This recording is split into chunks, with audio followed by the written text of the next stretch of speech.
Welcome, ladies and gentlemen, to Talk Junkies, where tonight's going to be a very interesting night, and I say that because it absolutely is going to be a very interesting night. I'm very excited to have a guest on tonight because this is something that's kind of minus zeitgeist, which kind of got me into the conspiracy realm originally when I was 18, 19 years old. One of the first things that I dabbled into whenever it came to the YouTube game and just me going down that rabbit hole was just the moon landing conspiracy. I was very fascinated with the dark side of the moon.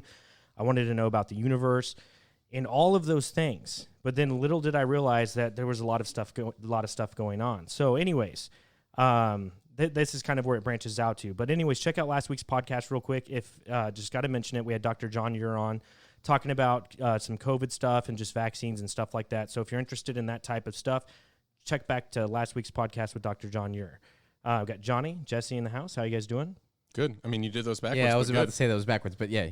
My bad. We got the crew in the house tonight. But anyways, we have a gentleman who's written a book. He's in the process. He's already written the second book.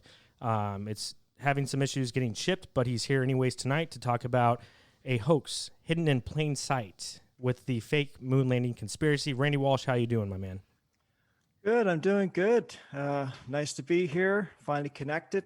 Paul, Jesse, and Johnny. So yeah, happy to be here. Fantastic, man. So what started you on your journey to kind of write these two books? It's very interesting stuff. It's very impactful, honestly, because this is something on a very large scale of magnitude that it affects a whole society. And I know that we're going to get into that, but how did you get to the point where you are right now, my man?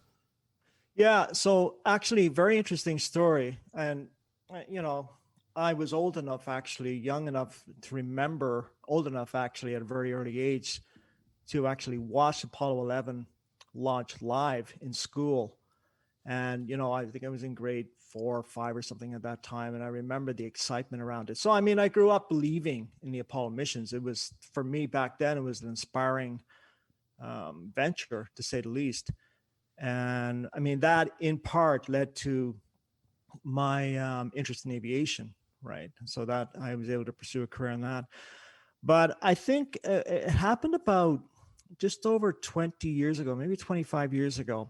I came in one night from work and I just switched on the TV as I usually do. That's what you do back then. And it happened to be a documentary on the Apollo missions. And I wasn't really paying a lot of attention to it. And eventually I realized that they were talking about Apollo 13 because they were talking about the supposed accident that happened on the way to the moon. And they were talking about the slingshot effect around the backside of the moon. And for those that don't know what that is, that's gravity assist. So they, of course, had an explosion of the service module on the way there. And they had to use the moon's gravity to swing behind the moon and then get them back to Earth. So Jim Lovell, the commander, was talking in the documentary about that experience. And when they came out from the dark side of the moon, and for those of you who know Dark Side of the Moon, back then in the 1970s, that was a famous Pink Floyd album, right? Yeah, great album. So, yeah. So anyway, he was talking about firing the engine and the importance of keeping the Earth within a grid pattern on the window, a lunar module window. Now, and I remember him specifically saying that. And he was, and the way he was talking in the context, he was saying, well, I was telling, make sure when I fire the engine, you have the moon within the grid pattern of the Earth. Because remember, they had all kinds of system failures from the explosion on a service module. And I remember my first thought was, that's a very precarious way of navigating 240,000 miles away from the Earth. You're talking, if you're off by 0.01%, you're going to be thousands of miles off course. And I remember thinking, how would they have the propellant to correct for that? So there was all kinds of things that were starting to sort of resonate with me in terms of that statement that he had made.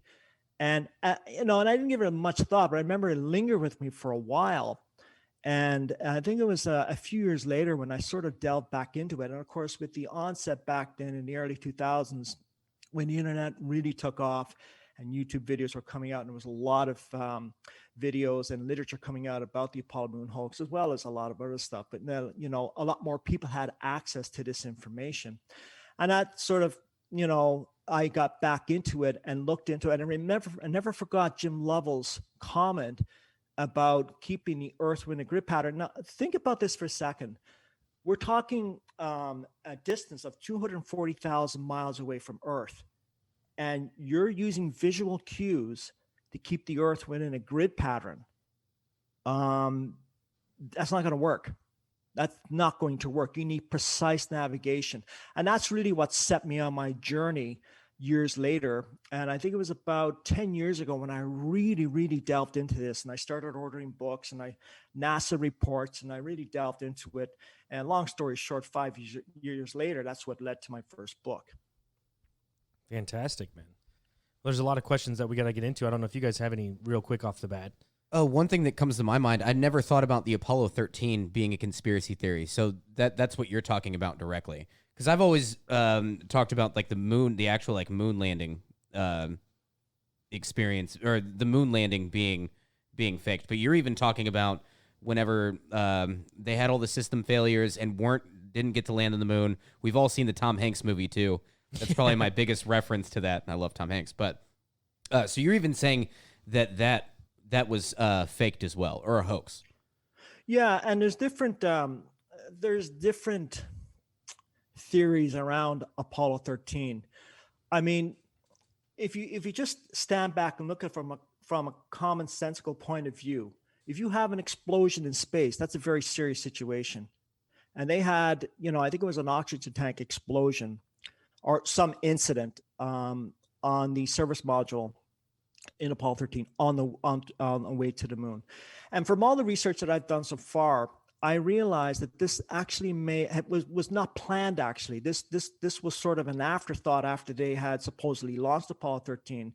There's some evidence now that Apollo 13 was supposed to land at a certain area. It was Framaro, which is the area on the moon it was supposed to land, but that they had got their calculations mixed up or got them wrong. And if they had carried on with the plan, according to, and this is in the context of the official version, okay? I know now it's fiction, but just in the context of the official version, they would have landed on the dark side of the Terminator, which is, between sunlight and dark. And they could not have done that. All the missions supposedly landed in the sunlight. They didn't have lighting capabilities to be landing in the dark. And I mean, that would have been insane to even try that if these missions were even attempted. So it seems to me that, and I wrote about this in the first book, that they were on the way there, realized, they screwed up, because it wouldn't take long for, even back then, for some whiz, sitting in his classroom with some high IQ would figure out, well, wait a minute, I did the calculations and you're landing in the dark side. That's impossible. So there's a theory that they came up with the explosion of Apollo 13 to throw that off, get rid of that possible scenario, and that avoided them having to, again, within the official narrative, land on the dark side of the moon.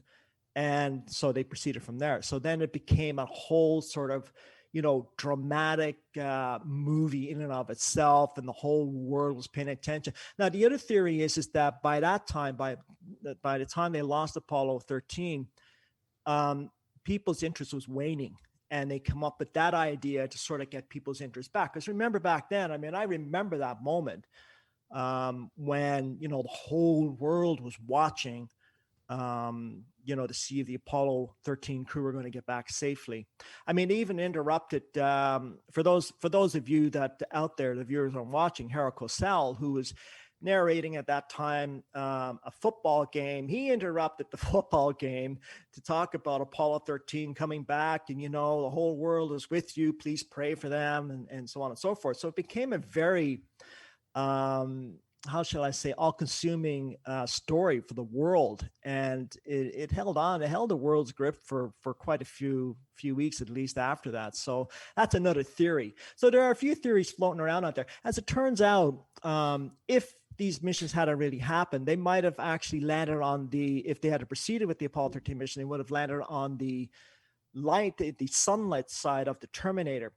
But even then, that would have been precarious, because that gets into all kinds of, it's very close to the Terminator, and then you would have light shadows, and you'd have, that wasn't practiced for in terms of the landings. When you think about what goes into preparing for something like this and the complexity involved, the amount of training, they have to plan for every contingency.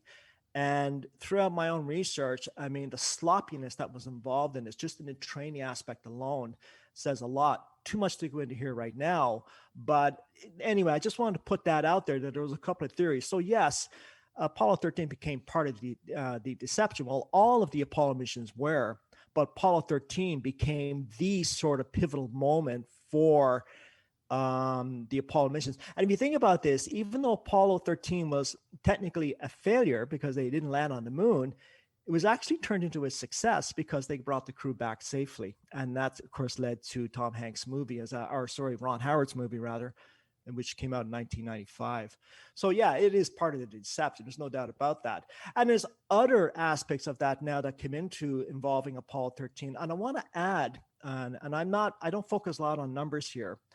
That's been written about, but it's very interesting that the launch happened at 1300 hours, and that the explosion happened depending on your position on the Earth, geographically speaking, at 1300 hours. So there's a lot of 13s That's involved. weird. I just thought I'd throw That's that weird. out. I was going to say, I don't get into like numerology a lot and stuff. That would interest Paul, though, for sure. He gets into that kind of stuff. And I don't either, but it is a matter of interest. And I know there's a lot of people out there that have an interest in that. So it is something to look about. I mean, when you look at all of Apollo 13 has everything. I mean, it has all the parameters. It has, it has the numerology. It has the excitement, the drama. It had everything. And it just, it brought back interest in the Apollo missions, which was basically pretty well near its end anyway, because as I said earlier, the public support for that was waning, and funding was being seriously reduced for the Apollo missions, which led to the cancellation of a couple of Apollo missions that never happened.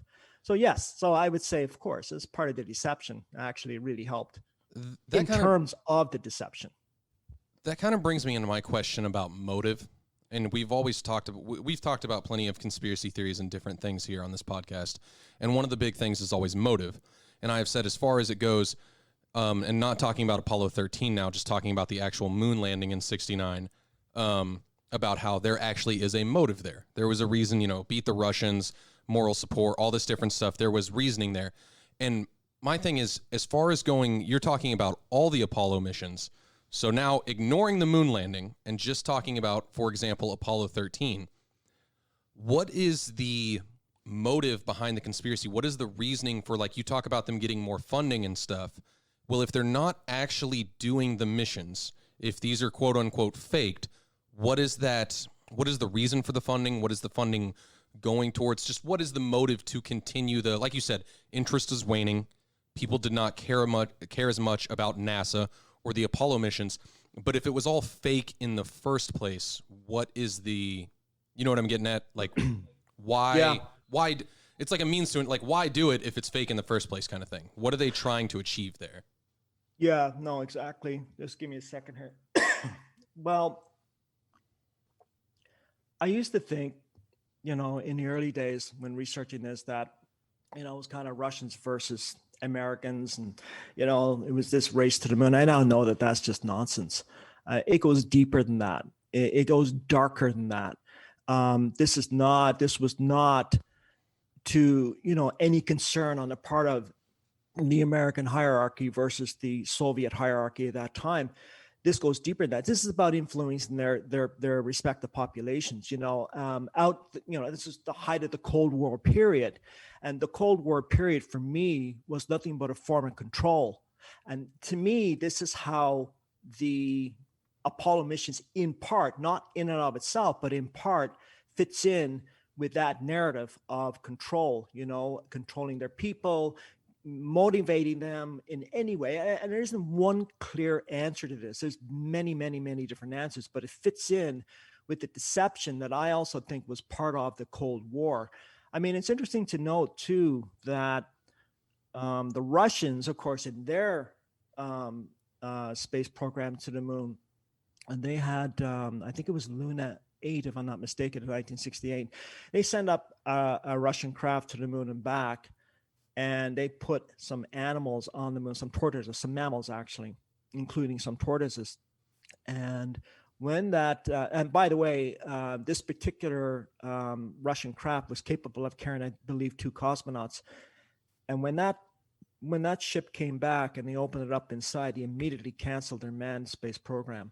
Now, there's all kinds of sort of other official reasons as to why they did that, but that program itself was canceled. And then, of course, the rest is history in 1969 when the Americans went. But to answer your question, there isn't one clear-cut answer for that. It's about deception, yes. It's about maybe funding, yes. It's about diverting those funds to black op projects, yes. I mean, there are a variety of reasons, but I think one of the main reasons was the psychological effect that it had on people. Motivating Americans. We are the best. Nationalist pride and everything like that. Okay. Absolutely. But that, again, in and of itself, wouldn't do it. That's just part of an ongoing program that really went on for the last several decades. So I call it sort of mass programming on a huge scale, and not just for the United States, but for all of North America and all of the rest of the world as well. And I have to say, and I know this may sound a little bit far-fetched, but there's evidence now that the Russians were not only fully aware of it, they were in some ways complicit. So this goes very deep, goes very dark. And I think now in the last year and a half, we're seeing just from things that have happened, circumstances that we're involved in right now, we're seeing how deep and dark this actually goes. So the Apollo moon missions on itself it doesn't really hold up, but when you put it in with everything else, the JFK assassination, the Martin Luther King Jr. assassinations, the Apollo moon missions, 9/11, what's going on the last year and a half, you have to put it all together. And it's a lot to absorb. I mean, it really is a lot for the average person to absorb, because it really conflicts with their preconceived notion of reality is. But I hope that that's some semblance of an answer, because this is a subject that can go on for hours. Yeah, I hope I sort of when you talk about reality, that's the thing that hits me the most, because one of the first things that I learned in kindergarten is just that we go to space. Like, we went to space, and it's instant programming. At least for me, when I look back at my preconceived reality. In that time, like, those are the things that you learn, and then as you get older, you figure out that, hey, we went to the moon, and you're like, well, how did we do it? Like, that's insane. And for me, and you said it in Randy, whenever you were talking, is like a financial aspect. What is it, like $60 million or $6 million per day that NASA receives in tax money? It's something crazy, the amount of money that they get per day. So to me, that's a motive right there in itself. Yeah, so I mean, especially if you're able to like filter that into other things that the public would not approve. Right. Like you said, maybe just like programs we don't even know about, but they're just secretly funneling it into NASA, and they're just getting it's in the millions per day per taxpayer money that they get, which is insane. You know what I'm saying? But I guess my original question is, in the first place, what's the motive to even say that we went to the moon? I know, like, we wake up in the morning, we see the moon at night you see the moon, and you see it every single night, and so has everyone who's lived on this earth. And of course, why would we not want to go there? So eventually you have a government that's not very trustworthy, and they're going to create this program to say, hey, we're going to go there. And you know what I'm saying? And since since then, and since all, 11 or 12, allegedly 11 or 12 times that we went, I can't remember exactly how many times we went, but it's been nothing but excuses since then. Yeah. And to me, that doesn't make any sense. There's been videos of people who say, we lost the technology, that's why we can never go back. Yeah. I haven't heard that part. I've never heard that. There's been a NASA spokesperson who came out, and this was recently, a couple of years ago, and they asked him a specific question: why have we not went back to the moon? And he's like, well, we can't because we lost the technology. Yeah, actually, that particular point you're talking about was a former astronaut. I think he was part of the International Space Station. And I have the quote here in my book. I'll find it later. But basically what he said was, and I'm going to paraphrase here, I would go to the moon in a nanosecond, but we can't because we destroyed that technology. That was a pretty loaded statement. You see, the thing to remember is, and of course, a lot of the NASA proponents will jump on that and defend it and say, well, it's this and this and this. But what they're actually doing is giving you some truths. They're taking a limited hangout. They're actually telling you, and they tell you. And if you look over the last several decades, they tell you in movies, they tell you in books that they actually faked the Apollo moon missions. But you really have to get into the details of this, and I mean the nitty-gritty details, in order to find this out. And then once in a while, you'll have an astronaut that comes along, and I'll find his name later. It's in my book, but I didn't mark it out. But he actually, I believe, was one of the astronauts that went to the ISS, if I'm not mistaken, either the space shuttle or the ISS. And that was a very, very interesting statement that he made. And I think that's NASA's way of indirectly saying, hey, wink, wink, we didn't go, but we fooled you. And it's very difficult to convince people they've been fooled. And we see that abundantly up until the last year or so, because that's actually starting to change. People's perceptions are starting to change.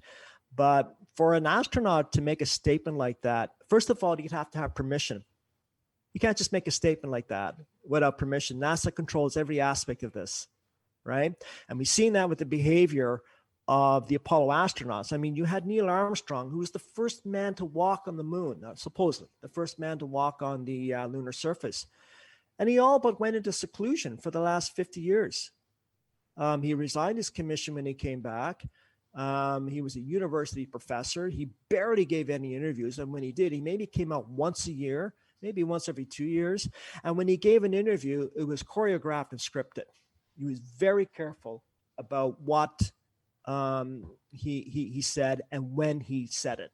So you just have to look at the behavior.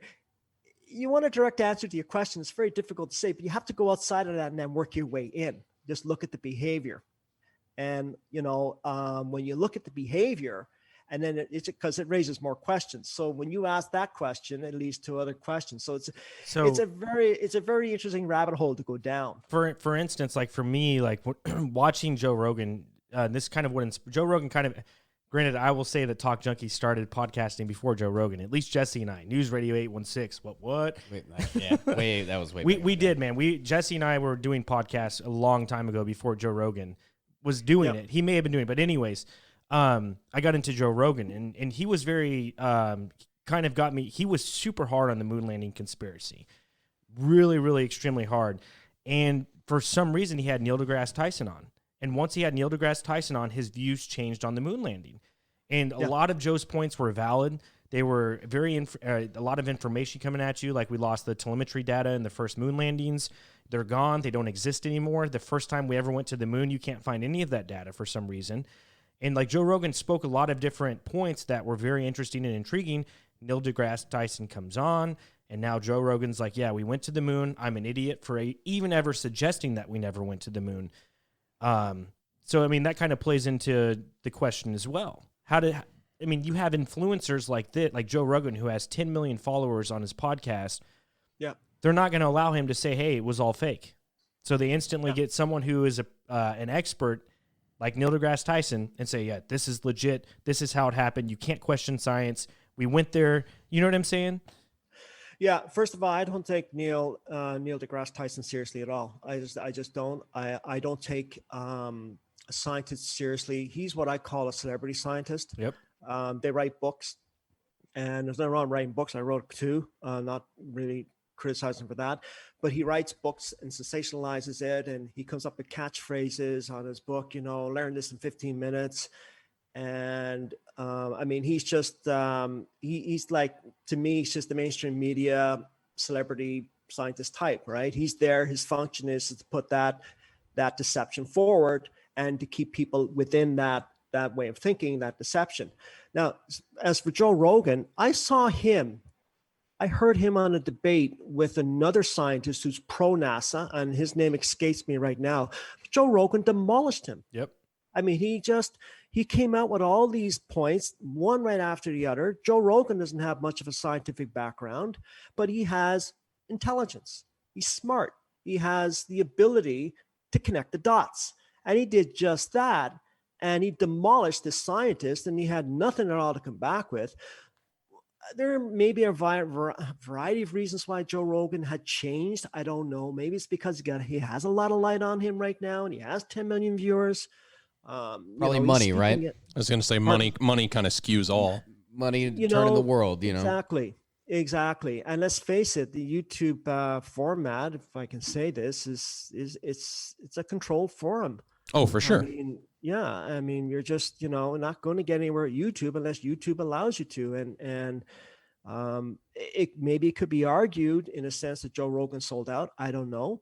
I like some of the things he has to say, especially within a framework of the last year and a half.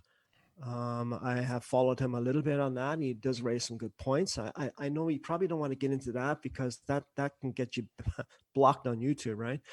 But so I don't know, and I don't follow him that much to know. But yeah, something went on there. I mean, even one of his counterparts, one of his co-hosts, actually sort of made an under his breath remark about Joe Rogan while he was on the air with Joe Rogan. He says, "Now now you're defending Apollo. Last year you were criticizing it. So what's going on here?" That was Eddie Bravo. So, yeah, exactly. So I tend not to take them too seriously. When it comes to people like Joe Rogan to a point, and especially deGrasse Tyson, I don't take him seriously at all. I've listened to Tyson. I would debate him anytime. I mean, I really would. I mean, he's a scientist. I'm not. But he has no common sense. I do. And I'm assuming most of your viewers as well have the same common sense. These people are not, they read a script. They have some science background, but they're more celebrity than they are scientists, if I can put it that way. Let's get, and I agree, let's get into like just your opinion on the first time that we landed on the moon. And what are the discrepancies that you see? And do you write about it in your book about just the obvious things that are just blatant to the naked eye that people can refer to or whatever type of evidence that you have? Yeah, well, so basically the premise of my first book was the Saturn V rocket itself. I just started, why not start at the ground, work your way up, right? There's been a lot of discrepancies talked about the moon in terms of the photographic and film record. I don't go into that a lot in book one. I do touch on it a little bit in book two. And I actually wrote an appendix where I put some of the work of some other researchers I've been following in book two, and I highlight their research because it is worth knowing about. The reason why I don't get into a lot of the photographic and film record is I just happen to believe it's a red herring, because NASA has an excuse for everything, and I think it's a trap. I stay away from that, because one of the things that we need to keep in mind with the Apollo missions is that they were controlled. It was a military control. It was a military project, even though NASA is a civilian agency. All of the personnel, the upper echelons of power, the upper echelons of management, all of the astronauts, I think except one, were all military pilots. So they're under military rule. So they do what the military tells them to do. And the other thing to remember about the film record of the Apollo missions is that the military at that time, and probably still does today, had the sort of largest film studios in the world. And he also had the most sophisticated and still classified to this very day photographic and film techniques. And we've all heard about Stanley Kubrick's involvement, possible involvement in the Apollo missions. I don't know if that's true or not. I do think that there were some technical experts very close to him that worked with him on his own films that may have been involved. And Stanley Kubrick may have had some involvement in filming the Apollo missions. I don't know for sure. Nobody does. Isn't it true, though, one thing I do know... Isn't it true, though, that they did have a backup plan? And I don't know if this is like public knowledge, that if they weren't able to actually go to the moon, they were able to actually do it on a set. Because I think that information is public, that they were able to do it on a set to say that they were able to actually do it in like a movie type scenario. Yeah, well, they actually built a replica of the Apollo landing moon set at Flagstaff, Arizona. It was like, I think it was something like 2 square miles. And they did all the practicing there. And in fact, the American Geological Survey actually filmed every aspect of that. And so I mean, they had that technology even back then to actually film this, and which they did, of course, obviously did, because we've seen the films. And they actually had replicas built of the sets. And I'll just briefly, there's a researcher I talk about in book 2. His name is Scott Henderson here in Canada, not far from where I am. And he has been able to, he's proven through his research, and what he did was really amazing. He spent 10 years after retirement downloading NASA's entire photographic and film record.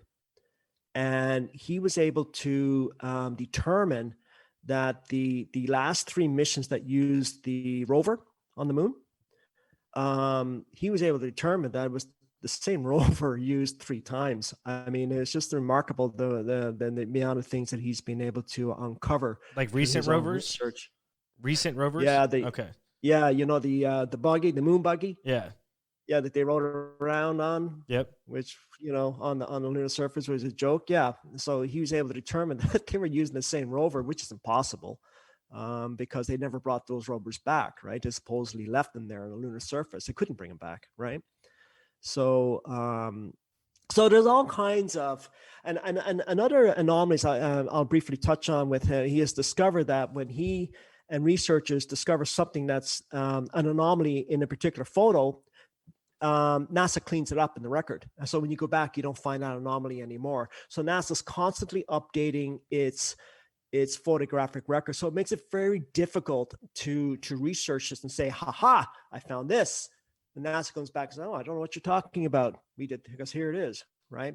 So what I looked at in my book, in book 1, was the technology part of the Apollo mission, starting with the Saturn V rocket. And so before I get into that, what I'll do is I'll briefly give a description on the Saturn V rocket for the viewers, because it's been 50 years. And then I'll narrow in on exactly what I'm talking about in terms of the rocket itself. Is that okay? Yeah. Yeah. So the Saturn V rocket, basically, for people that don't know, it was a 3-stage rocket, and it's 363 feet tall, and it weighed 3,000 tons, fully loaded with propellant. Okay. So as I said, it had 3 stages. The first stage had the 5 powerful F1 engines. Then the second stage had 5 J2 engines, less powerful. And then the third stage had 1 J2 engine. So it's the first stage of the Saturn V that I really concentrate on in the book, because the first stage has the all-powerful F1 engines. It's the F1 engines that were needed to lift the payload for a moon landing off the launch pad and basically propel it to a high enough altitude to then propel it further to get it into orbit. So those F1 engines, the 5 of them, had to work perfectly. And there has been no engine before or since liquid, that is, let me qualify that for a second. There has been no liquid fueled engine built before or after that is as powerful. So the F1 engine is a real significant part of the Apollo program, because if they did not work and produce the amount of power the amount of thrust that was necessary, that voids the whole missions. They just don't work. So with give me an example of the power of these F1 engines. So one F1 engine, to give you an example, a lot of the engines used in, there's actually 2 Saturn rockets. There was the Saturn 1B and there was the Saturn V. The Saturn V was the rocket that was used to send missions to the moon. The Saturn 1B, which is a smaller version of the Saturn rocket, was used for low Earth orbit. Okay. Now, the Saturn 1 rocket had 2 stages. Its first stage used 8 H1 engines, which is a less powerful engine. Each one of those engines produced about 200 pounds of thrust. So you had a combined total of about 1 million pounds, just over 1 million pounds of thrust to lift the Saturn 1B off launch pad and then eventually into low Earth orbit. To put that in perspective, the Saturn V again, which is used to send missions to the moon, each one of the F1 engines produced 1.5 million pounds of thrust.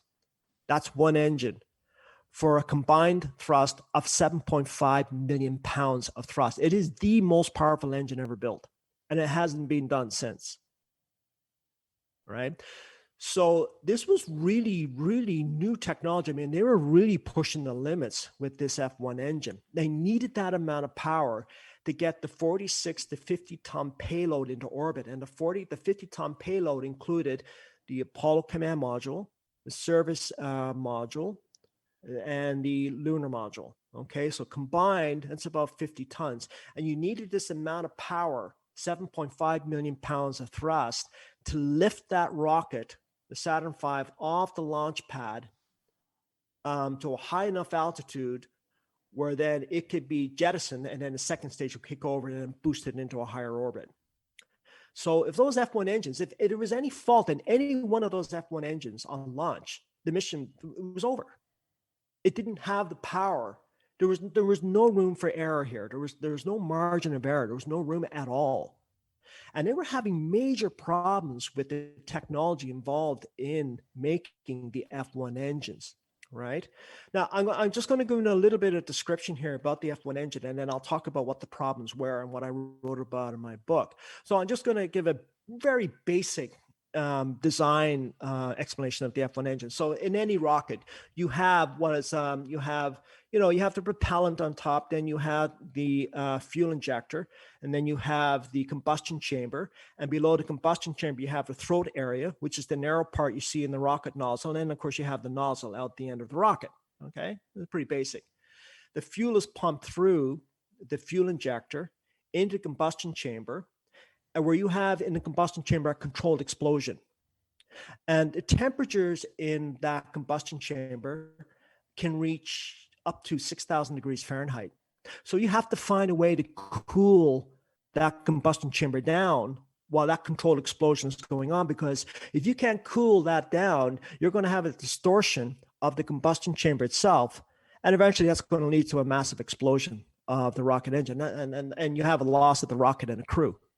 Okay, so they were having major problems with the cooling system involved that was designed to keep those temperatures at a level, to stabilize those temperatures that didn't go beyond 5,000 degrees Fahrenheit.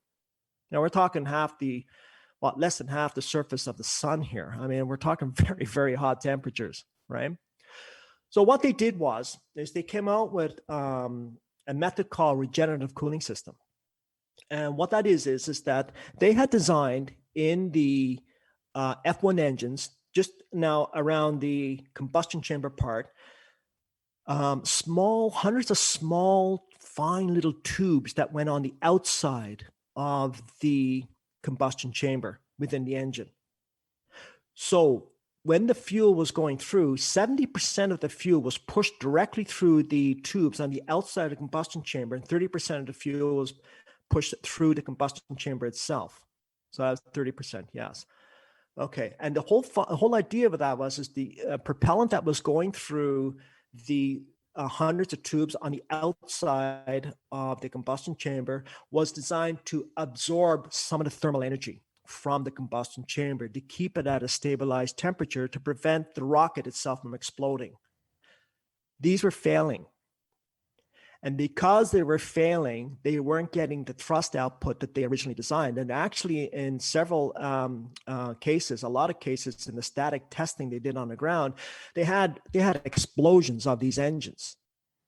So they were having real problems producing 1.5 million pounds of thrust. Now, they had 2 unmanned launches of the Saturn V before they sent up a crew. 2. And this is an important point, and I just want you to keep that point in mind. I'll go back to that in a second. The static testing that was done in the F1 engines over about 3 or 4 years, several years actually, was about 70 hours total. Now that doesn't seem like a lot, but it actually seems adequate when you factor in that the life duration of the F1 engines in an actual launch is 2 minutes. When you factor that in, it's only 2 minutes, then the amount of static testing that was done seems okay. But now here's where it gets very interesting. There was only 2 unmanned launches of the Saturn V rocket using the F1 engines, of course, for a total of 4 minutes before they put an actual crew on board. And in one of those launches, the second launches, they had a near catastrophic loss of the Saturn V. I mean, you can see it in the photos. In fact, I have one here somewhere here. I don't have it right here handy, but you can see it in the photos. It was burning massive amounts of kerosene. And the first stage of the Saturn V that was using the F1 engines used kerosene along with liquid oxygen, right? It was one of the few engines that used kerosene. And it was burning massive amounts of kerosene, which meant that the regenerative cooling system was breaking down. And they actually had to, if there had been a crew on board, and this was Apollo 6 I'm talking about. So you had Apollo 4, which is the first launch of the Saturn V, and Apollo 6 was the second launch of the Saturn V. Both were unmanned, right? If there had been a crew on board the Apollo 6 mission, the crew might have been killed. They would have at least had to abort the mission, abort before they even reached low Earth orbit. So they were having serious problems with the F1 engines of the Saturn V. And here's where it gets even more interesting. They went from fixing the problems, supposedly fixing the problems of the F1 engines of the Saturn V, to 7 months later, setting up the third Saturn V mission with a crew on board, not only to low Earth orbit, but to circumnavigate the moon. That was Apollo 8. They didn't land. They just went around the moon. Remember Apollo 8, right? And they supposedly did this in 7 months without, and I want to emphasize this, without any further testing of the F1 engines. That's recorded information. That's recorded information. That's I talk about that. I source that in my book. That is a fact. And you look at aviation, when you put a new plane out there, even though those planes have been tried and true and they're built on decades of technology, going back, decades, right to the Wright brothers. You have one, decade after, right? But they're built on that technology. So they still put those aircraft through hundreds of hours of testing, each aircraft. Now, I'm not suggesting for a second that NASA did the same thing, because it would be just the cost would be astronomical to do hundreds of hours of testing on the F1 engines in flight. But what I am arguing is that they should have at least did comparable testing to the static testing they did on the ground, and they didn't. And to further emphasize the point, I mentioned the Saturn 1B earlier.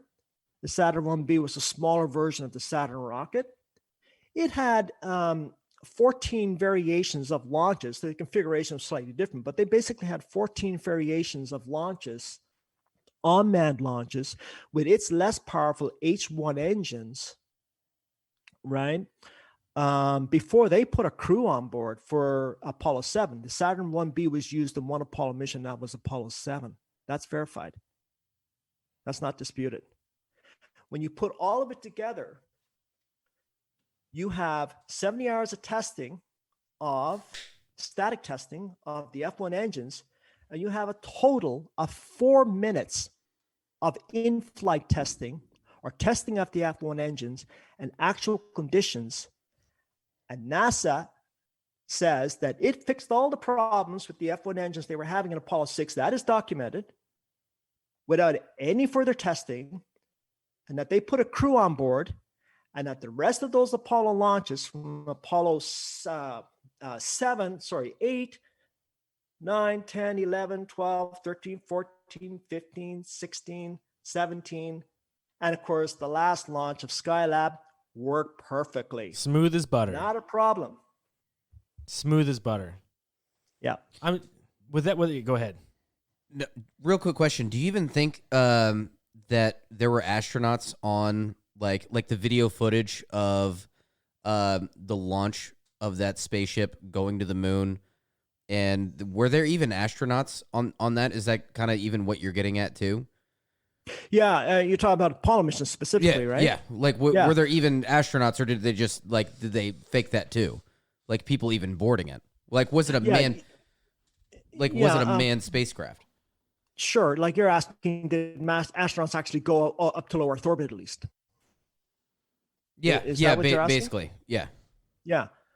You know, I can't give a yes or no answer on that, but what I can do is say if there was one Apollo mission that was real, I would lean towards Apollo 7 because that used the Saturn 1B. Now, people say, well, Randy, I've seen the films of them floating around in space on the way to the moon and doing all kinds of things, of course. And I write about this in the second book. Yes, those films are out there. We've all seen them. But that can be duplicated. You know how they train astronauts anyway through aircraft. They can simulate in zero gravity. It can even simulate 1/6 gravity on the lunar surface, which I had recently found out. And I remember earlier I had mentioned that, but the only thing is they can only maintain that zero gravity in space for about 30 seconds, as far as I know. But I mentioned earlier that the military has had photographic and film techniques that are still classified to this very day, and who knows what they were really capable of doing. So yes, I think most of the manned missions that we were seeing were faked, for lack of a better way of putting it. Yes, I do. I don't think there was definitely nobody there were no humans that went beyond low Earth orbit. Of that, I am positive. Because we haven't even talked about the radiation. And whenever you go into that specific, there's two things real quick. One, I'm going to go back before Jesse asked you the question. The balls that NASA would have to send people into Earth with a rocket that had the amount of testing done to it is extremely large. I mean, at that balls. point, the populace should be upset. Yeah, the amount of the balls were big as fucking bull balls, man. At that point to do that. Yeah. But the second point, the same guy who said that I'm pretty sure it's the same guy who said that the reason we haven't went to the moon in a long time is because we lost the technology. I lost my train of thought. I completely lost it. I think he's the same person who said that. He said something along the lines of, we can't even leave lower Earth orbit. It was the same guy who said it in that interview that you were talking about. I know we can't think of his name, but he even said... Don Pettit. Yeah, he even said that human beings have never even went past lower Earth orbit. And this was after the moon landings. And just for like a layman real quick, lower Earth orbit, is that like where all the space stations are, basically? And all the satellites are floating? Yeah, and basically, I mean... You're still within the Earth's grasp to be like rotating with the Earth in some way. Is that lower Earth orbit? Okay, so I just wanted to clarify that because I wanted to get that straight in my own head. Sure. Well, you have a couple of things here. You have, for example, I'm just going to look for that while I'm talking here. You have, for example, you have parking orbit. So when the Apollo missions blasted off low Earth orbit, you would have what is called a parking orbit, which would be about 100 miles. So low Earth orbit would be anywhere between maybe 120 to 200 miles. And then you have above 200 miles, you would have medium Earth orbit and then high Earth orbit. So it basically goes in increments. But yes, low Earth orbit is really anything that's about 200 miles in altitude. If that's a circular orbit, I'm not talking about perigee or anything like that, just our apogee. I'm just talking about a circular orbit. It would be about 200 miles. So yeah. Do you happen to? This is digressing a little. It's a little random, but do you happen to know off the top of your head, or if you have it there, I'm just curious. Do you know the geosynchronous orbit, like what that distance is? Where like our satellites have to if this satellite is positioned over the center of Texas, it will always be over the center of Texas. Like the satellites we use for Dish Network and all that kind of stuff, what that distance is from the Earth?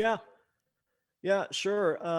They're very high. They can be up as where I think, GPS satellites, I know, can be up as high as 10,000 kilometers, what that is in miles. So yeah, it could be up about 15,000 miles. Oh, so it's really up there. It's okay. It could be, yeah, absolutely, for sure. I mean, you also have, here we go. Here's I'm going to read the quote from Don Pettit. And he, so I found the actual quote here, and this is the astronaut that you were talking about, Paul, right? So Don Pettit is a NASA astronaut who was on 3 missions, 2 on the ISS, the International Space Station, and 1 on the space shuttle. So I was right about that. He had this to say about the possibility of any future manned mission to the moon. And his quote is exactly this. I go to the moon in a nanosecond. The problem is we don't have that technology to do that anymore. We used to, but we destroyed that technology, and it's a painful process to build it back again, unquote. That's a loaded statement. Oh yeah. That is a very loaded statement. And the other thing that I've noticed too is that you have other statements from astronauts. For example, Alan Bean, I think he was on Apollo 12, if my memory serves me correct here. And he was asked by Bart Sibrel in a press conference or some kind of conference that he was given, that, he was also on one of the Gemini programs too, and he tried to cover his tracks, and I'll bring that up in a second. But he was asked by Bart Sibrel, how did you get through did you have any effects of radiation? Did you feel any effects of radiation when you went through the Van Allen belts on your way to the moon? And Alan Bean's reply was, well, I don't think we went out that far. And think about that. He says, I don't think we went out that far. And Bart Sibrel pointed out, well, you had to go out that far and even further to get to the moon. And then he comes back and Alan Bean goes, oh yeah, you're right, we went out that far. No, I don't think so. No effects. And then later on, he tried to cover his tracks by saying that he was also on the Gemini missions. I think he was on the Gemini missions. And that, of course, they didn't go out that far. Gemini missions were a two-man crew, and that was a low Earth orbit mission only. But, I mean, he already let it out, right? So they themselves don't know the full details because they forget the script. I think they're all reading the script. Buzz Aldrin's like the biggest case, because it was like a year or two ago where he had that interview with like a third or fourth grader, and she asked, and I'm sorry, I know he's a little bit senile, but what I'm saying is I don't want to waste Randy's time with because a lot of this. I hate that interview, and I know exactly what you're talking about. So many people bring it up. I think that people misunderstand him and what he's actually saying. But he's consistently been doing that since he's ever even came off the moon. But what I'm saying is specifically, Randy, I don't even want to go down these roads because your last description of how you're talking about these F-1 rockets and all that, that's all like new stuff to me that I've never even heard about. And I love that shit, man. I agree with that. And I was going to say the one valid thing is whether you are, hey, I think that we actually went, or hey, I think it was all fake. Whether you're either side of the fence, I think it is a good idea to look at the math and the numbers and the stuff that you're talking about instead of like the photogrammetry. Like, don't look at the photos and the video and all that, because like you called it a red herring earlier. It truly is for both sides, by the way. Like, whether you're arguing for or against it, photo and all that is so easy to like edit and change and everything. Like, it's just, I feel like if you're going to argue your side, whatever side it is, focus on the math, focus on the engineering side of things, not what photos and videos we've seen. That's like trying to show photos of Bigfoot. But hold on real quick. They're Photoshopped because they have to be. And that's also from a NASA spokesperson. Either way, but regardless. You know what I'm saying? No, that's what I'm saying. Paul, you're talking about something. Regardless of that, the point is, photos is not the way to look. You know what I mean? I agree. Look at the math. Sorry, Randy. I should come on your show more often. I like to stir it up. It's a good conversation. We always get one of us will end up arguing with Paul or each other at some point. It happens every podcast. I'll back you up on this a little bit, Johnny. Right? Mm-hmm. Yeah. I mean, you raised some good points, Paul, about Buzz Aldrin. I try to stay away from any direct criticisms of him for the simple reason. I mean, he has suffered depression and alcoholism over the last several decades. And if anybody in any family knows, that's serious shit. I mean, it's just serious stuff. I've had it in my own family, and I don't like what it does to people. I don't like what it does to people close to them. And the amount of pressure that he too was under, and I'm not making excuses for him because he lived a lie and he put forward a lie and he has to answer for that. But he also, think about his programming that's breaking down, and he screws up once in a while, the amount of pressure that he's under, and he knows he's living a lie, and having to live a lie, that size lie all your life is going to take its toll on anyone. And I really don't take Buzz Aldrin seriously. I mean, at the same time, I won't, I stay away from criticizing him to a point. That interview you mentioned a few years ago it was a bit of a joke. I have to admit that. And we saw what he did to Bart Sabril 20 years ago when he belted him, right? Yep. And that to me is evidence of his programming breaking down and losing it. Bart Sabril could maybe be criticized for getting in his face. I'll give Buzz Aldrin a little bit of leeway on that. But at the same time, that was a very significant event when he hauled back and belted him. That showed that Bart Sabril was reaching some nerves there. He was reaching the truth. So that was for me, that was a very revealing moment and said a lot that in my opinion, goes to establishing the deception around the Apollo moon missions. Let me ask you this. So all of these, and I'm not good with the names. I don't know the names other than I can name Buzz Aldrin, but that's about it. I don't know the names of astronauts. But in general, especially for the Apollo missions, especially for the timeline we're talking about back in the late 60s, early 70s and everything, are they actual, based on the theory, are they actual astronauts or are they actors? Do they actually know the science? And because if you're going to fake all this, why would you not hire the people who are the best at acting and know what they're doing in that aspect of playing this ruse and this facade and everything? Why would you not get the best at that instead of getting the best astronauts who aren't actually going to do the mission, and now you have to teach them how to act? Like you said, they're all military. Sorry, but go ahead, Randy. You see, it's a good question. And my immediate response to that question would be is that they did need people with technical backgrounds, but with the image to go with it. If you remember, they built up the image of Neil Armstrong as a National Guard pilot. I think it was a National Guard pilot. I know he had some involvement in the military, but especially Buzz Aldrin. Buzz Aldrin in Korea, apparently had shot down the enemy, and it was actually videotaped, filmed, and they made, they're building the narrative for years later. I think these people were actually in mind years before the Apollo missions were announced. And so they did have to have some people with technical backgrounds. So you needed real people who were already credible. Sorry? Sorry. So I didn't mean to interrupt you there. So you needed real people who were already credible, basically. Yeah, credible, but credible with an aviation background. They needed that to sell the narrative, because people remember back then there was no engineering school there's no aerospace school for rockets. I mean, it was all new. It was brand new. I mean, a lot of these engineers that were working on the Saturn V were basically aeronautical engineers. And they had to learn all this themselves. There was no school to go to back then. So they were building the narrative, and they needed those ready-made, the all-American. And don't get me wrong, I like America. To me, it's what it symbolizes. I like a lot. So I'm up here. I'm a Canadian, right? So I like America.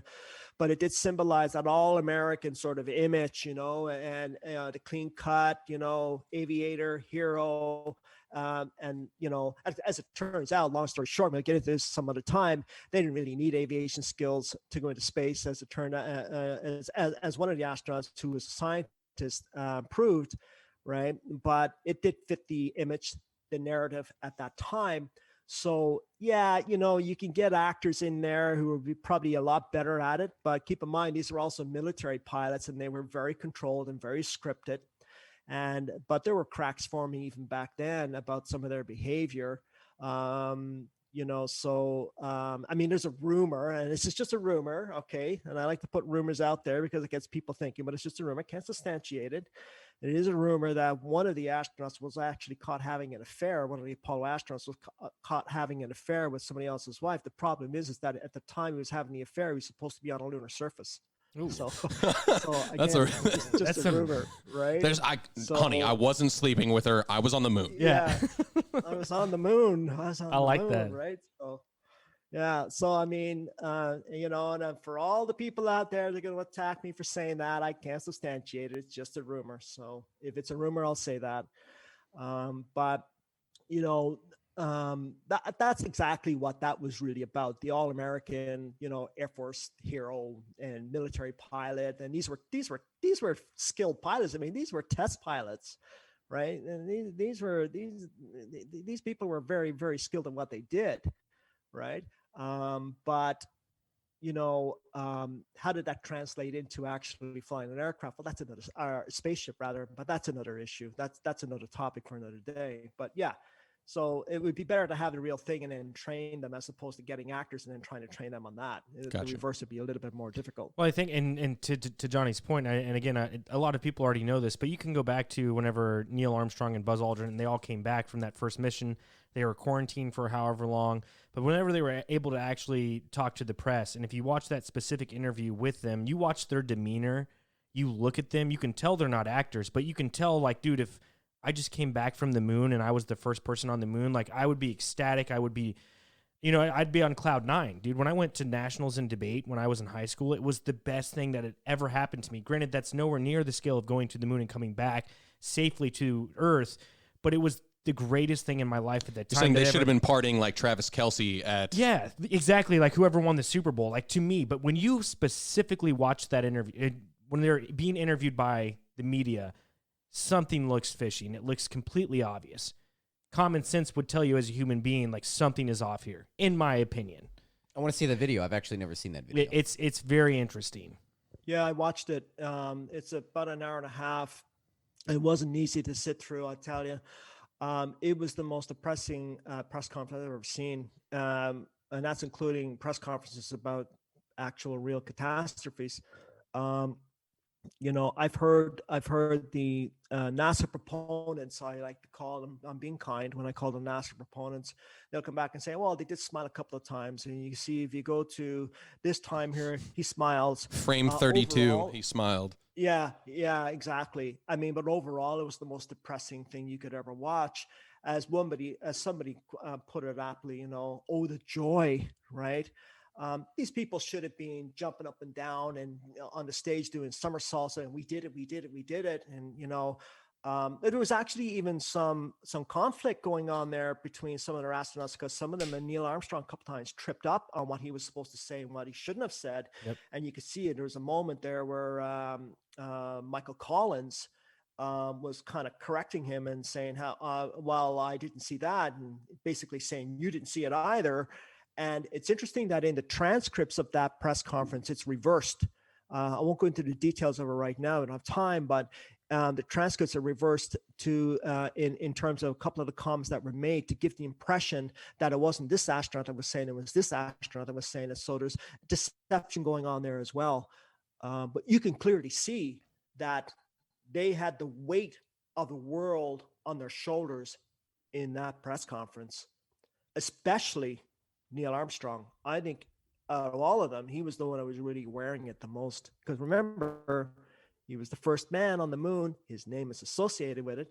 And I might add, there isn't very many still photos of Neil Armstrong on the lunar surface. Any still photos you see, I think there's 2 of them that are actually kind of dark and muddied a bit. And any other frames you see are coming from film. He wouldn't pose. Right. So his behavior is very interesting to look at. His is the one I find the most intriguing. I would put Buzz Aldrin second. Michael Collins loved it. I think he just loved the limelight. Right. But Neil Armstrong's behavior is very, very interesting. And I mean, as I said earlier, he basically became a recluse. So I think the behavior in that press conference speaks volumes about the weight of the world on their shoulders at that time, because they knew they were going to live their whole lives with this lie. They had no way out. They were under orders. Even you know what? Even though he resigned, you're still under orders. Once you're military. Oh yeah, I mean he'd die if he were to even come. If this is all real. Yeah. And just for the point, if this is all real, as in we never went to the moon, then yeah, that he would die before he ever even got close to disclosing that information. Oh yeah. Yeah. 100%. Absolutely. And not just him. I mean, because you can anyone it's involved. easy to exactly. It's easy to stop one person. You can be like, I'm so righteous that I will tell the truth. But when they also threaten your family and your friends and everybody it's a little harder to do that. Yeah, absolutely. And that's another fact too that we need to keep in mind. And I mean, also it's important to remember that that deception also hurt their families and blew their families apart, or some of their families apart as well. So it wasn't a walk in the park for any of these people involved. And again, I want to be clear to everyone and the viewers, I'm not making excuses for these astronauts, because they have to answer for the fact that they participated. But at the same time, it isn't always black and white. And I try to look at it I try to sort of look at it from different angles, if I can put it that way. But the bottom line is that they did participate in a deception, and that deception needs to be answered for. But you have the empathy for them at the same time because you realize the position that they were put into, and it's almost just like that kind of fell into their lap. And next thing you know, this crazy, government power is like knife to their throat, basically, probably in a bunch of scenarios. Like, what would you do, kind of thing, like that level of empathy? Like, yeah, anybody. It was going to happen to someone. Yeah. And then you're just kind of like, well, shit, man. Like, it is. Yeah. It is what it is. Yeah, I mean, it's definitely something that it's easy for us to say, I guess, that, well, no, I wouldn't participate in that, and I'd like to know that I wouldn't. At the same time, when we put it in the context of the times back then, the Cold War, you're doing a service for your country, you're going to inspire millions of Americans. This is going to help nationalism. It's it's all about hubris, all that. I mean, the American flag, son, do it for your country type of thing. I think a lot of people would have done it. And, let's not forget, they were probably well paid, not overtly, but, indirectly. And, so, I mean, there's that aspect of it as well. But hey, why wouldn't anybody? Of course, you're going to be paid for this, right? Yep. But yeah, I mean, factor in that they too were part of the I call it mass mind control in terms of the Cold War, which I now believe that's what it was nothing more than a mass mind control program. If you look at that, the Soviet Union and the Americans never took one single shot at each other. Not one. They fought through proxy wars, yes, but they never fired a single shot at one another. That says a lot. And I wonder if it was all scripted. I mean, you got half the Soviet Union hierarchy now that's infiltrated American academic institutions and political institutions in the United States, as well as China, but that's another story. So yeah, there was a lot more going on. The depth of this goes very far. The rabbit hole goes very far. And there isn't one easy answer to all of this, but there is a lot of discussion and theories around it, for sure. I really wanted to ask, and I really wanted to ask questions about Bill Casing and his whole, and I'm sure you've heard of him if you're any kind of involved in the moon conspiracy and everything, because he's kind of considered the father of this whole conspiracy. He started this, he was the first quote unquote whistleblower of the entire ordeal. So, I'll talk about Bill Casing right now. Now, we've kind of gone over time. We could talk for maybe 10 more minutes. We can cut it off here anytime. Sure. Don't want to hold you up. Okay. So, let's go for about 10 more minutes. Bill Casing's a very interesting person in all of this. I happen to think that he's very, Bill Casing is very, how shall I put it? Genuine. He's very genuine. I've looked into Bill Casing. A bit of background on Bill Casing. He worked for Rocketdyne. And Rocketdyne, by the way, is the corporation that built the F-1 engines. And he was hired by Rocketdyne in 1958. So he saw firsthand, he analyzed the data of the F-1 engines. And he was disgusted by what he was seeing because the F-1 engines were not performing to specifications at that time. And that's very significant because up to 1963, they were like, 3-4 years away from a moonshot, and these F-1 engines were not performing. And he has alleged that the F-1 engines data were falsified, fudged. The numbers were fudged. So he left in disgust in 1963. He resigned. And contrary to what a lot of the NASA proponents will say, he was nothing more than a paper pusher. He was more than that.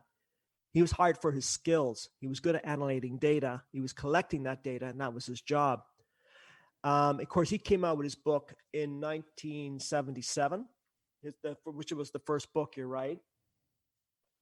And he basically alleged in the book that the Saturn V launched. It was a stripped down version of the Saturn V, basically empty. There was no crew on board. And if there was a crew, it was, if there was a crew, there was nothing else on board. There was no lunar module. But he's basically saying a stripped down version of the Saturn V that they had substituted the F1 engines for another engine. Nobody would know the difference. I mean, they can be camouflaged, and that was used to sell the narrative. Because you have to keep in mind that, there was about 1 million people there that day on Apollo 11. Something did blast off that day. I mean, there was a rocket that went up, but was it the Saturn V in every aspect that they were talking about? And according to Bill Casey, no, it's not. And now his work is being validated by a couple of Russian scientists that have come forward, because no American scientist is going to touch this. And they published papers on the Ollis.com website. And Ollis.com is devoted to the deception around the Apollo missions. And he has done, he's a scientist, and he's done a thorough examination of the F1 engine. He's basically validated exactly what Bill Casey has said. Now, they differ a little bit in the method, but the bottom line is the same. The Saturn V did not leave the launch pad as a 3,000-ton rocket, possibly 2,000 tons, maybe even less than that. It had no lunar module on board, and as far as I'm concerned, had no crew on board either. It was far too dangerous to put a crew on top of a rocket that had a total of 4 minutes testing before they put a manned crew on board. Which that part alone is still so insane. Yeah, that's and there's no way that I've never heard that. I'm trying to think to myself back then, like, I guess you wouldn't have to inform the public, but I feel like during the time when all this is going on, the public could have somehow known whether or not they were doing tests and stuff. And I feel like the populace in general would be outraged that you're putting people in this rocket that, hey, you guys haven't like fixed this shit yet. Or you say you fixed it, but you haven't tested it out. Like, I don't know, that whole part. I've never heard that part before, and that's crazy to me. And that's the beautiful thing. They never even had to answer that question because they successfully went to the moon. Yeah, you're right. You know what I'm saying? Yeah. It all gets shrouded by... Yeah. And the other thing to keep in mind, too, is back then, 50 years ago, nobody had access to personal computers like we do. Nobody had... True, there's no internet, there's no... none of that. Everyone still had a telly, though. Everyone still had a telly, though. Yeah, everyone had a telly, and that was, Walter Cronkite told you what was going on, and, that's the mainstream. Well, we had ABC, CBS, and NBC, and that's where we relied on our information. And after the Saturn V rocket very reliable lifted sources. off, once it got past its 50-mile altitude, out of range of cameras, nobody knows where that rocket went. I believe the whole thing went right into the ocean, but that's another story. We won't have time to get into that now, but that's another story. But nobody knows. We only know from the mainstream narrative, from Walter Cronkite at that time, who was narrating this, where that rocket went. So we had to rely on NASA through the mainstream media to get our information. Nobody had access to the information that we do now.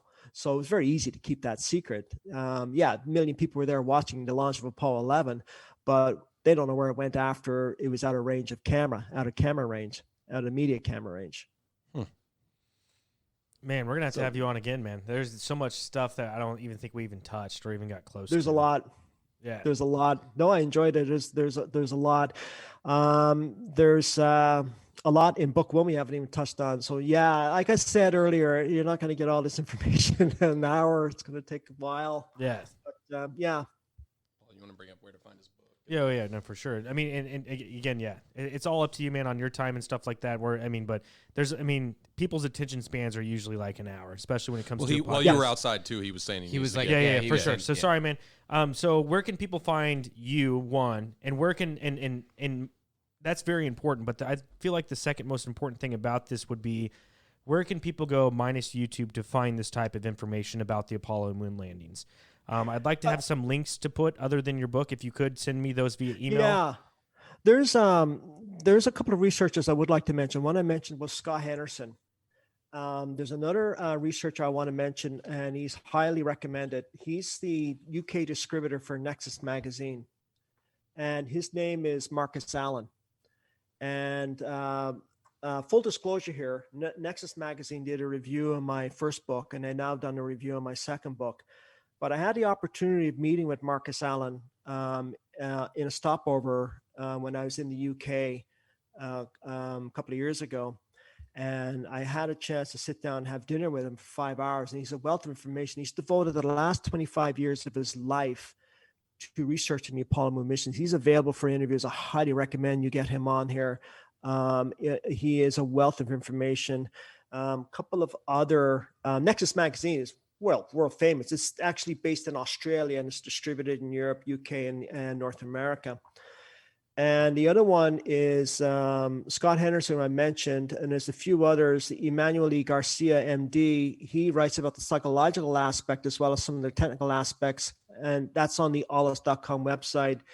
Robert Williams, he actually does my videos. So when I make a video, I have my own YouTube channel, but then he takes that and he puts it on his own YouTube channel. He enhances it. And, you know, I'm not always, you know, the best to come in when it comes to special effects on YouTube videos. So he does that for me. He's brilliant too.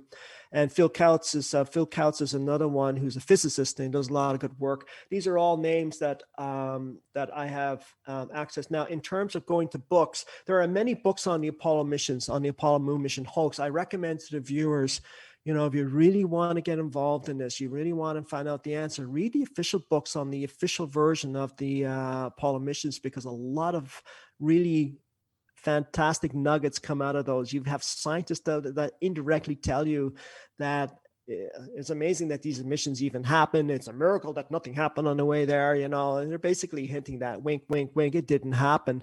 They're not going to come out and say that because they have careers to think about, but they more than say it outside of NASA, but in the context of the official version. So you have to read both sides of this. You have to read the official books on the missions, the official narrative, and you have to, as well as the books on the hoax aspect, the conspiracy aspect of it. You put the two together. You can't just read one side. You have to read both sides. And that's why it takes me so long to write a book. I'm writing a third book. And it's going to take me a couple of years. As someone who always says you should get multiple sources, I highly appreciate the fact that you mentioned you should read the other side of things too. Yeah. Because that's something we always push, or I mean, me specifically, we always push on this podcast. Like, don't just listen to one side. Like, do the research yourself. Get both sides of the story and use your own knowledge to figure it out. Yeah. Yeah.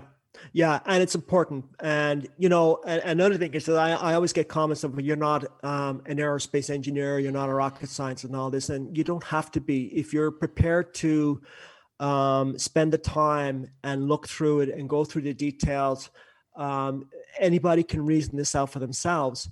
But again, the emphasis being you should read both sides. Don't restrict yourself to just one side, because then you become biased.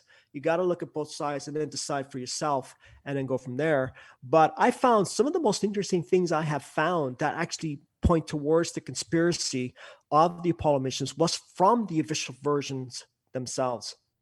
The narrative from NASA and outside of NASA that's in support of NASA and the Apollo missions. I've found some very interesting stuff. I've documented that in both books.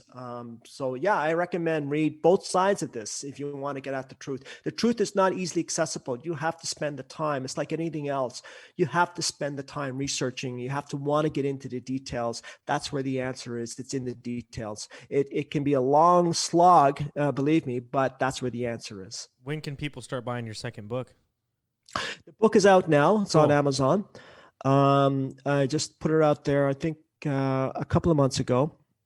And we were in a big move there, so I wanted to get it out before we moved. And so the book is out now. I'm now researching part three of the book. That's going to take me a couple of years because a lot of research has to go into it, and I'll start writing it next year. And I could be found on YouTube. I have my own YouTube channel, Randy Walsh. Just put in Randy Walsh, it'll come up.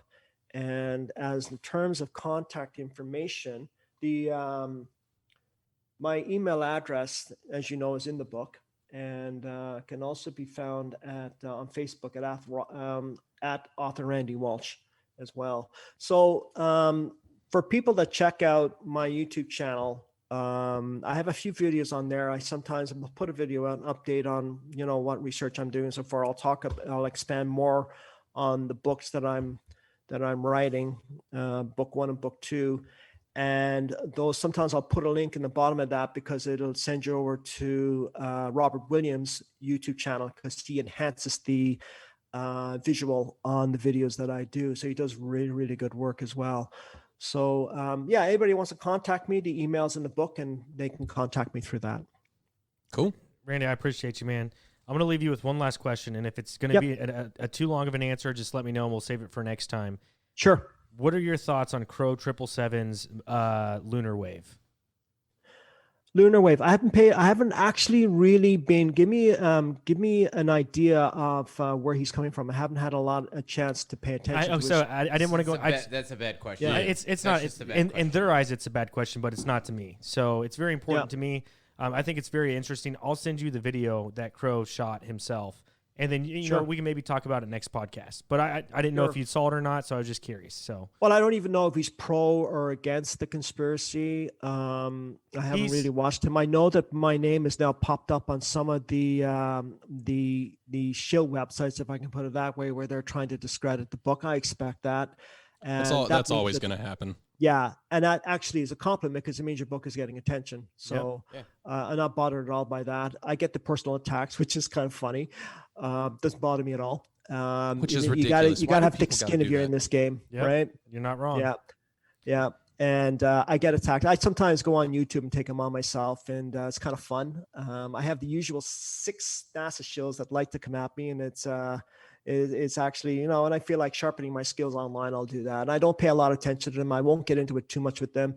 It's a waste of time because they try to drag you down, right? Yep. So, but once in a while I'll get involved in that. But that's all part of the territory. I don't mind at all. Everybody is entitled to their point of view. That's right, man. Well, Randy, thanks for joining Talk Junkies, man. It's been a pleasure. It's been an honor to have you on. Greatly appreciate your time and all the research that you do for this topic, man. It's been a pleasure, man. Yes, I really enjoyed it. Thank you for having me on, and I look forward to the next time. Cool. Us as well, my man. You have a good night. All right. You too now. Cheers. Okay. Bye-bye. Cheers.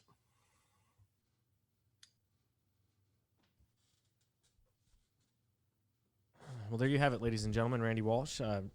Check his book out. You know, the links will be in the description below. This one will be on YouTube in full format. Same with on BitChute and all that stuff. It's a great conversation, man. I mean, started off a little, I don't know. It was. If you're putting it on YouTube, at the very beginning of the podcast, you might bleep out those 2 words you said. One started with a C, one the double X and the pandemic thing. You know? No, I know for sure. I'll definitely have to bleep that out. No, I mean you really will. That sucks. That's what YouTube is. Anyways, yeah. Hopefully you guys enjoyed this podcast. A lot of the stuff we talked about has been things that I've already known, but Randy did bring in some new information that I've never really heard before. And I think that was fantastic. It was interesting. It was intriguing, and it's things that, you know, I myself need to look into and look up those things and you know, get my own validation. Whenever you bring up conspiracy theory, you typically run into what the stereotypical conspiracy theory individual is, you know, which is Randy Walsh is not that. Yeah. He is not that at all. No. He is very well informed, very well spoken. He knows his shit. And I mean, like, I was already, like, we talked about it before, like, where do you lean as far as this conspiracy theory goes? And everybody had a number. All I know is that he just pumped up my number even more. Or I'm like, oh man, yeah, you know, for sure. He's very well knowledged individual. Well, I was gonna say, and that's the biggest thing too, is that I feel like I have not respect isn't the right word, but like when someone is a conspiracy theorist and they talk about multiple conspiracy theories, you lose my attention because you're just going after what is popular. But when you are focused on one idea, hey, I am strictly sticking with space, I am sticking with the Apollo missions, I am sticking with the moon landing, all of this. This is what I'm focused on. He's not talking about... He didn't bring up aliens. Yeah, he didn't bring up aliens, not once. Flat Earth, all these other things that are in the same field, by the way. Yeah. They are all still involved space, let alone all the other crazy conspiracy stuff about Illuminati and all this. He didn't go into any of that, even the ones that are closest to the moon landing, like aliens and whatnot, and Bob Lazar and all this. Like, I wanted to ask about Bob Lazar, but there was no way that I was going to try to branch off into that. But my favorite aspect of it, though, that I think that really hit home for me is the fact that he avoided the traditional, man, look at this blurry image of Sasquatch. Look at this image of the flag on the moon waving when there's no wind or whatever, blah, blah, blah. I'm so tired of those arguments because, like I said earlier, on both sides you can disprove it. Yeah. You can always disprove it on both sides when it comes to video images and stuff like that. And I love the fact that he focused on and I mean, that's why you should probably read his book, but focuses on the F-1 rockets and all this and just like the actual science behind it, man. When you can put science into your argument and math, like, I'm all for it. That was awesome, man. Randy, thanks for coming on, man.